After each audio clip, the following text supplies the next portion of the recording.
Thank you. If you all close your eyes, you can pretend this is a podcast because I'm reading my presentation. Good afternoon. I would like to start thanking the Polish Academy of Sciences Institute of Oceanography, the IODE Secretariat, and sponsors. You did a great job in organizing this conference, and we all appreciate the opportunity to be here, share our work, and learn with our colleagues.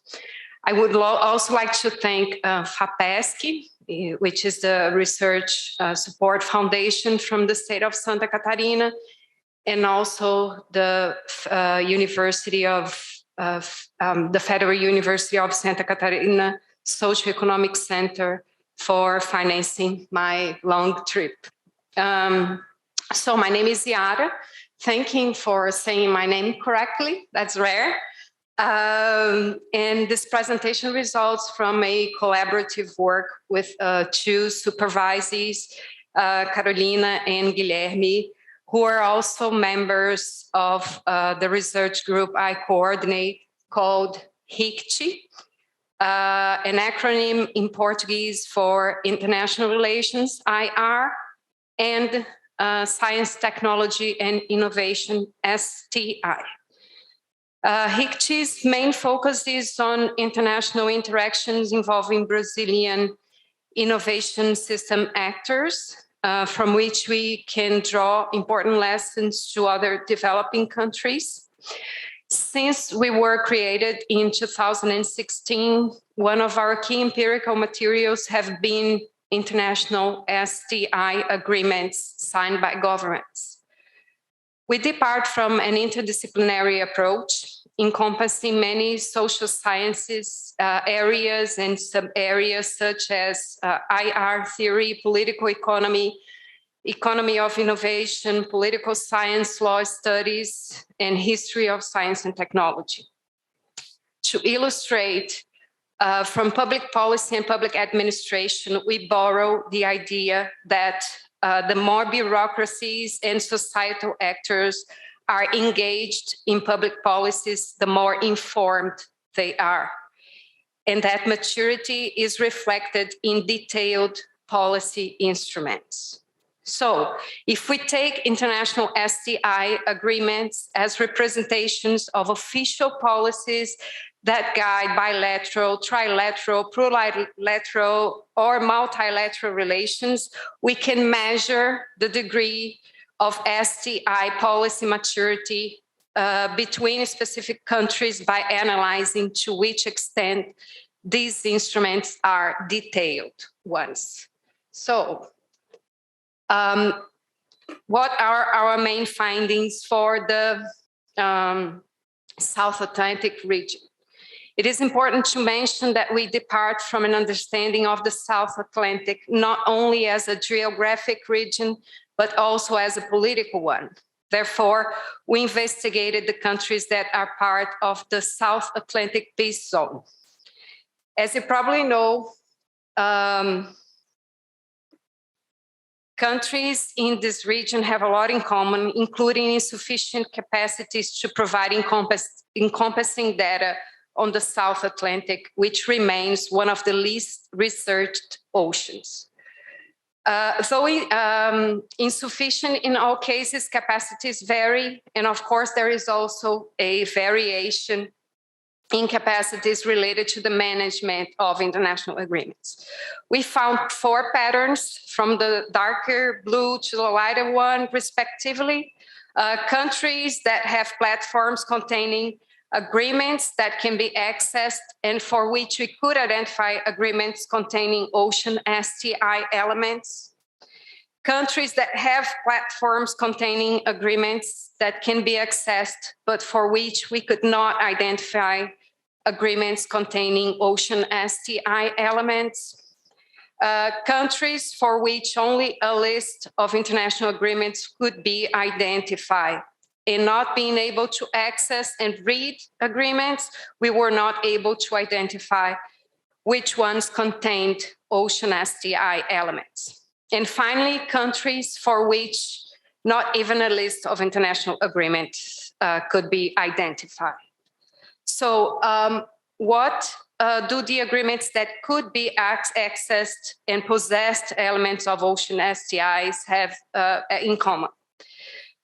They are, in general, very vague instruments, as you can see in the last bullet points, and therefore lacked specificities that characterize mature public policies, those in which a broad range of domestic stakeholders are involved, know the costs of implementation, engage in data gathering, and pressure governments. That is not a particularity of the agreements we have analyzed. Similar findings on the vagueness of STI agreements were drawn from a study commissioned by the European Union. Our research empirical contributions also seem to converge with that study and others financed by the Horizon 2020 program, in the sense that the most frequent partners in STI agreements seem to be developing countries and or countries at which historically the state had to assume a leading role in development. However, whereas those studies are focused in analyzing STI agreements mainly signed by European countries, so there is a north-south pattern predominantly. Our study focused on ocean STI agreements signed by South Atlantic countries. Therefore, we found a south-south predominantly pattern. This can indicate that the main axis of STI agreements is north-south and south-south, and not north-north. Maybe this is because north-north STI relations are driven by scientists and entrepreneurs themselves and not by the state.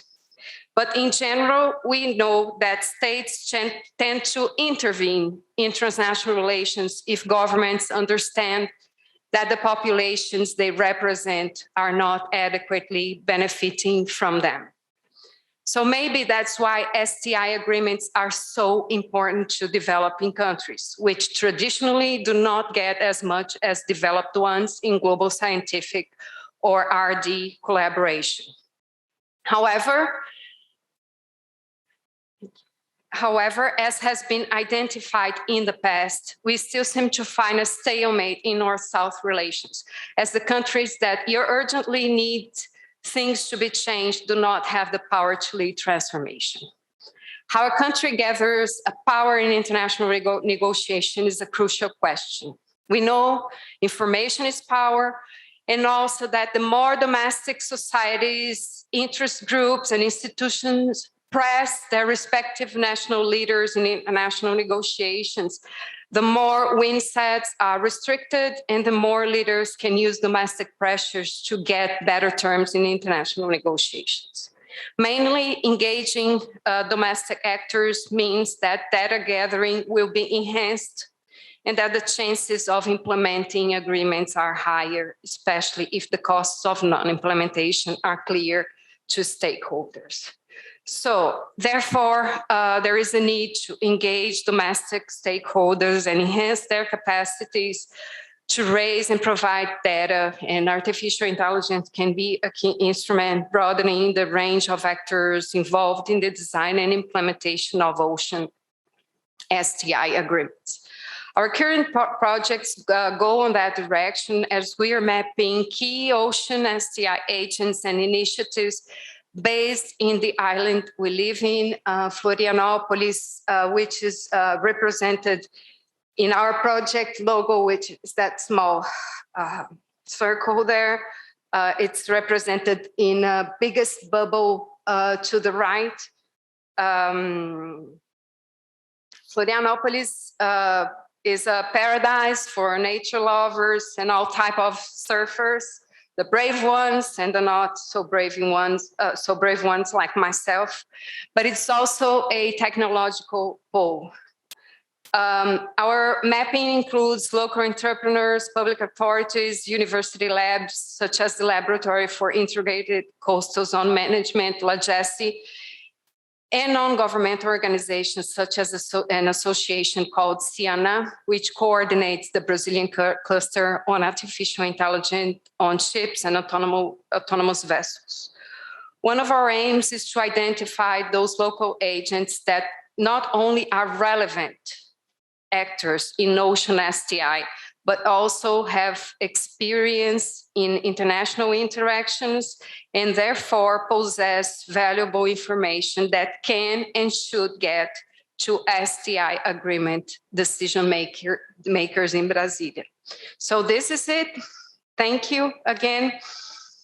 And maybe, who knows, we can reciprocate the wonderful opportunity to take part at this event by organizing a similar one down in Florianopolis. Thank you.